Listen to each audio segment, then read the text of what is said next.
खुलुमबाय लोगोफोर आंनि आरोबाव गुबुन मोनसे भिडिअआव नोंथांमोन बयखौबो बरायबाय थाम्बनेलखौ नायनानै नोंथांमोना बयबो मिन्थिखाबाय जानांगौ आं दिनैनि भिडिअआव नोंथांमोनजों बर'नि मेंनो रोङै बिर जोहोलाव दावहारु रन्जन दैमारिनि सुंद' जिउ जारिमिननि बागै सावरायनो लादों। आसा खालामो नोंथांमोना आंनि बे भिडिअखौ जोबजासिम नायनायजों लोगोसे आंनि बे स्टार्स बड' इउटिउब चेनेलखौबो साबस्क्राइब खालामनानै लागोन। फैदो बिदिब्ला भिडिअखौ स्टार्ट खालामनोसै। रियेल नेम रन्जन दैमारि। बर'नि मेंनो रोङै दावहारु बिर जोहोलाव रन्जन दैमारि बिथाङा 1960 मायथाइनि 21 फेब्रुआरियाव अदला खासिबारि गामियाव जोनोम मोनदोंमोन। बिथांनि बिमानि मुङा तराली दैमारि आरो बिफानि मुङा रेभारेन्ड स्टेफेन दैमारि।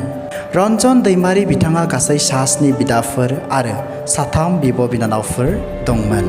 रन्जन दैमारि बिथांनि निकनेमा जाबाय नाब्ला आरो बे मुंखौ बिथांनि बिमाया दोनदोंमोन।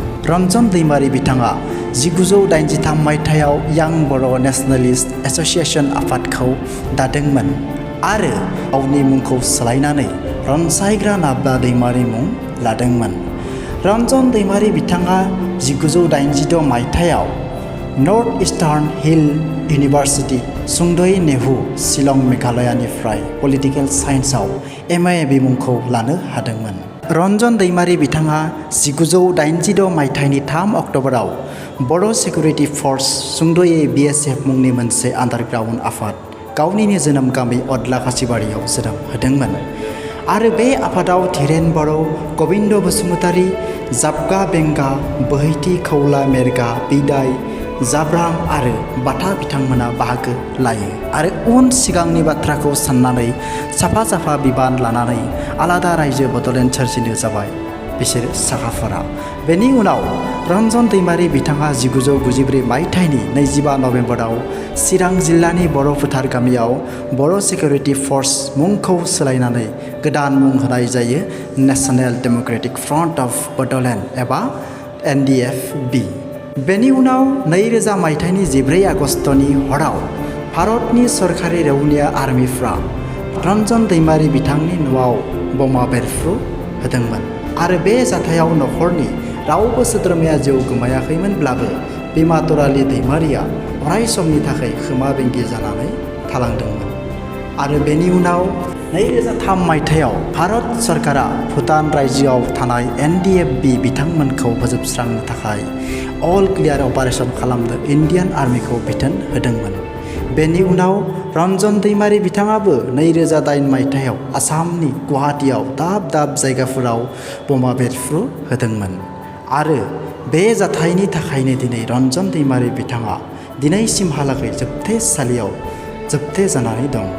2010 मायथाइनि 4 जानुवारि खालारनि मोनाबिलि समाव रन्जन दैमारिनि बिब' लीलावती दैमारिखौ सिनाय मोनै सुथुरफ्रा न'आव गावथारनानै गालांदोंमोन। रन्जन दैमारिया बुंदोंमोन, माहारिखौ फोसाबनायाव गोनांथि जादोंब्ला सम साजा होजानाया जेबो नङा। नों बर' हारिनि थाखाय थै, नाथाय बर' हारिया नोंनि थाखाय दा थैथों। Let us die for Boro' nation, but let not Boro' nation die for us। फैयै रन्जन दैमारि बिथाङा 2009 मायथाइनि डिसेम्बर दानाव बांलादेशनि ढाका नोगोराव बांलादेश राइफलजों हमजायो आरो बेनि उनाव 2010 मायथाइनि 30 एप्रिलाव भारत हादरनि सान्थ्रि रौनियाफोरनि आखायाव गथायनानै हरो। बर' माहारिनि अलखदनि समाव सावरायग्रा फेरेंगा बिदाय बाथा बिथांमोना फिन आलादा बड'लेण्ड रायजो सोरजिनो ग्रिद गसंफिनबाय। 2020 मायथाइनि 27 जानुवारियाव बर'नि 3थि गोरोबथा बिटिआर सुक्तियाव रन्जन दैमारि बिथाङा सागान होफैयो। दुखुनि बाथ्राया बेसोदि गोजोन सुक्तिनि मुङाव सागान होखांनायनि उनावबो सागानगिरि रन्जन दैमारि बिथांखौ भारत सरकारा जोबथेसालियाव जोबथेनानै दोनबाय। रन्जन दैमारिनि बिसिनि मुङा जाहैबाय निसा दैमारि। रिलिजनाव बिथाङा ख्रिस्टियान। रन्जन दैमारि बिथांनि कमिउनिटिया जाहैबाय बर' कसारी। नेसनेलिटिया बिथांनि इन्डियान। स' लोगोफोर आंनि दिनैनि भिडिअआ एसेनोसै। गोजोन्थों।